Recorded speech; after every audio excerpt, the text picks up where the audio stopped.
আসসালামু আলাইকুম রহমতুল্লাহি ওয়া বারাকাতুহু। আশা করি সকলে ভালো আছেন। আলহামদুলিল্লাহ। আপনার মধ্যে যে আলামতগুলো দেখলে বুঝবেন আপনার হায়াত শেষ। মৃত্যু, এই দিনেই মানুষের জীবনের সমাপ্তি ঘটবে। আল্লাহ তাআলা ফেরেশতাদের নির্দেশ দিবেন, জমিনে গিয়ে রূহ কবজ করে নিয়ে এসো। দুঃখজনক হলেও সত্য, কেউ এই দিন সম্পর্কে জানে না। এমনকি যখন এই দিন চলে আসবে সেই দিনও সে জানবে না আজ তার মৃত্যুর দিন। মৃত্যুর বিষয়টি উপলব্ধি না করা সত্ত্বেও দেহের কিছু পরিবর্তন অনুভব করবে। মুমিনের অন্তরে প্রশান্তি অনুভব হবে, আর পাপিষ্ঠদের বুকে খুব চাপ অনুভব হবে। এই স্তরে শয়তান এবং দুই জিন ফেরেশতাদের নামতে দেখবে, কিন্তু মানুষ তাদের দেখবে না। এ সম্পর্কে পবিত্র কোরআনুল কারিমে বর্ণিত আছে, ওই দিনকে ভয় করো যেদিন তোমরা আল্লাহর কাছে প্রত্যাবৃত হবে। অতঃপর প্রত্যেকেই তার কর্মের ফল পুরোপুরি পাবে এবং তাদের প্রতি কোনো রূপ অবিচার করা হবে না। মৃত্যুর দ্বিতীয় ধাপ, এটা হচ্ছে ধীরে ধীরে রূহ কবজ করার পালা।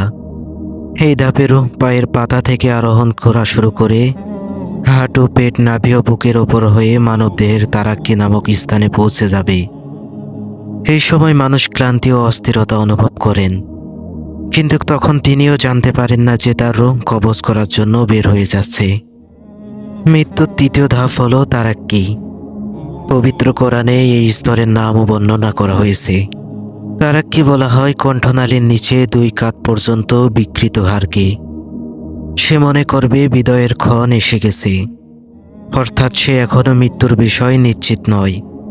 সে বাঁচার চেষ্টা করতে থাকে, কিন্তু আল্লাহ তাআলা বলেন পায়ের গোছা অন্য গোছার সাথে জড়িয়ে যাবে। সে আর তার পা নাড়াতে পারবে না এবং রূহ দেহ থেকে বের হয়ে তারাক্কিতে পৌঁছে গেছে। মৃত্যুর শেষ স্তর এবং মানুষের জন্য চূড়ান্ত পর্যায়ের কঠিন স্তর। এই সময় তার চোখের পর্দা সরিয়ে দেওয়া হবে এবং সে আশেপাশে উপস্থিত ফেরেশতাদের দেখতে পাবে। এখান থেকে আখিরাত দর্শনের স্তর শুরু হবে।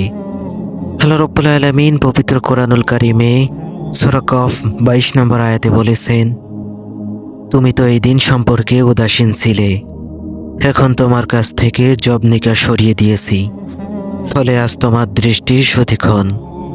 আল্লাহ তাআলা পবিত্র কোরআনের আরেকটি আয়াতে বলেছেন, অতঃপর প্রাণ যখন কণ্ঠাগত হয় তখন তোমরা তাকিয়ে থাকো, তখন আমি তোমাদের অপেক্ষার তার অধিক নিকটে থাকি, কিন্তু তোমরা দেখো না।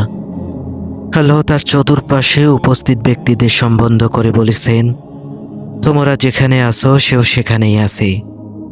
সে যা দেখতে পাচ্ছে তোমরা তা দেখতে পাচ্ছ না। হয়তো সে আল্লাহ তাআলার রহমত দেখছে অথবা আল্লাহ তাআলার আযাব এবং গজব দেখছে। এজন্যই আপনারা মৃত্যু ব্যক্তিকে দেখবেন নির্দিষ্ট একটি জায়গায় এবং এক বিন্দুতে এক দৃষ্টিতে তাকিয়ে থাকতে। আল্লাহ তাআলা বলেছেন, আমি তোমাদের অপেক্ষা ও তার অধিক নিকট, কিন্তু তোমরা তা দেখতে পাও না। মানুষের রূহ কবজের সময়টা জীবনের সবচেয়ে কঠিন মুহূর্ত, কেননা তখন সে আল্লাহর সকল প্রতিশ্রুতি এবং ভীত দেখতে পায়। ফেরেশতাদের দেখতে পায়, জীবনে যত আমল করেছে তা চোখের সামনে ভাসতে থাকে। আর এই অবস্থায় মৃত্যুর ফিতনা ঘটে যায়। শয়তানি ফিতনায় প্রবেশ করে এবং আকীদায় সন্দেহ সৃষ্টি করতে থাকে। আল্লাহ তাআলার ব্যাপারে, নবী সাল্লাল্লাহু আলাইহি সাল্লামের ব্যাপারে, দ্বীনের ব্যাপারে ও কোরআনের ব্যাপারে সন্দেহ সৃষ্টি করতে থাকে তার অন্তরে। এজন্যই কোরআন আমাদের মৃত্যুর ফিতনা থেকে আল্লাহর কাছে আশ্রয় নিতে বলেছেন।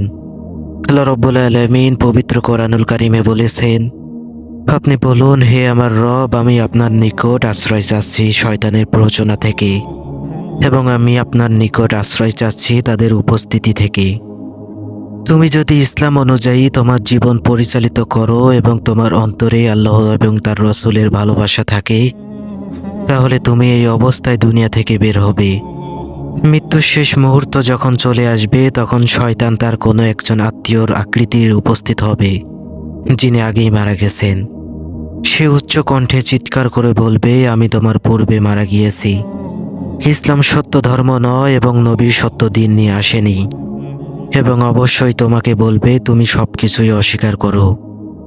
এই পরিস্থিতির চিত্র আল্লাহ তাআলা পবিত্র কোরআনুল কারিমে বলেছেন, তাদের তুলনা হচ্ছে শয়তান যখন সে মানুষকে বলবে তুমি কুফরি করো, যখন মানুষ কুফরি করবে তখন শয়তান বলবে তোমার সাথে আমার কোনো সম্পর্ক নাই, আমি বিশ্বজগতের প্রতিপালক আল্লাহকে ভয় করি। এই মৃত্যু থেকে কেউ পালাতে পারবে না।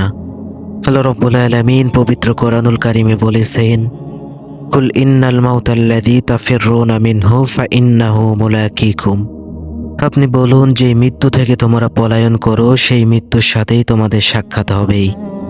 আল্লাহ তাআলা যেন আমাদের সবাইকে মৃত্যুর কথা বেশি বেশি স্মরণ করার তৌফিক দান করেন। আমিন।